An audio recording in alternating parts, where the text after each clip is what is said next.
Bonjour, je suis le docteur Anne-Claire Donadieu, gynécologue obstétricien à l'Institut Mutualiste Montsouris. Je vais vous parler aujourd'hui du monitoring fœtal. Le monitoring fœtal consiste en l'enregistrement du rythme cardiaque fœtal et de l'activité contractile à l'aide de deux capteurs positionnés sur le ventre de la future maman. Ces deux capteurs sont reliés à une machine que l'on appelle le tococardiographe ou plus communément le monito. Le tococardiographe est donc un appareil qui va retranscrire en direct l'ensemble des données des capteurs sous forme de deux tracés qui sont imprimés en continu et en direct sur un papier gradué qui défile à la vitesse de 1 cm par minute. L'analyse visuelle du rythme cardiaque fœtal va permettre de pouvoir déterminer le bien-être fœtal par l'analyse des variations du rythme cardiaque fœtal en fonction de l'activité contractile. C'est un examen non invasif qui n'a donc d'incidence ni sur la santé de la maman ni du fœtus. Il peut être réalisé en fin de grossesse, pendant toute la durée du travail et pendant la grossesse à partir de 24 semaines d'aménorrhée en cas de pathologie maternelle et ou fœtale nécessitant une surveillance particulière. En pratique, la future maman est allongée, préférentiellement sur le côté gauche. Les deux capteurs vont être positionnés. Le premier au niveau du nombril à peu près, qui correspond au fond utérin et qui va capter l'activité contractile de l'utérus. C'est donc un capteur de pression.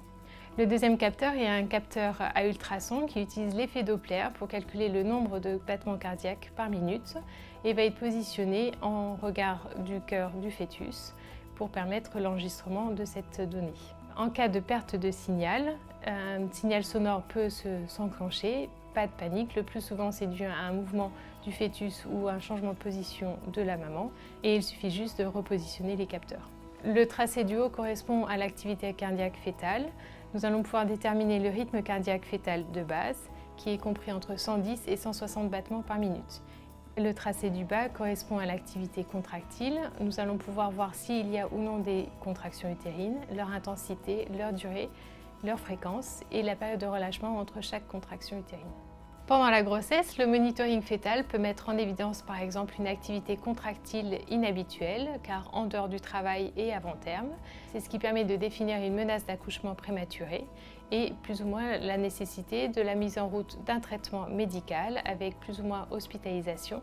Le monitoring fœtal va permettre aussi de s'assurer de la bonne efficacité du traitement par la disparition de l'activité contractile enregistrée sur le monitoring. Le monitoring fœtal peut être réalisé en cours de grossesse en cas de pathologie maternelle telle que l'hypertension artérielle, le diabète gestationnel ou pathologie fœtale telle que le retard de croissance intra-utérin ou bien toute pathologie obstétricale telle que la rupture prématurée des membranes, diabète gestationnel ou même en cas de grossesse gémellaire ou diminution des mouvements actifs fœtaux ressentis par la maman. Pendant la grossesse, la durée moyenne de monitoring est d'environ 30 minutes. C'est un examen qui se fait sur prescription médicale et dont la fréquence est déterminée par l'équipe médicale qui suit votre grossesse. Cet examen est remboursé à 100% par la Sécurité sociale. Le monitoring fœtal pendant le travail est un examen primordial pour la surveillance du bien-être fœtal tout au long du travail. Les anomalies du rythme cardiaque fœtal peuvent survenir pendant le travail. Si ces anomalies du rythme cardiaque fœtal sont ponctuelles avec une bonne récupération, elles n'ont aucune incidence sur le bien-être fœtal.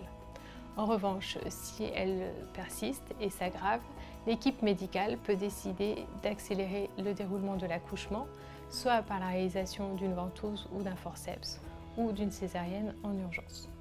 J'espère que l'ensemble de ces informations vous ont été utiles. S'il persistait quelques questions, n'hésitez pas à les poser lors de votre prochain rendez-vous médical. Je vous dis à bientôt sur Doctissimo Maman.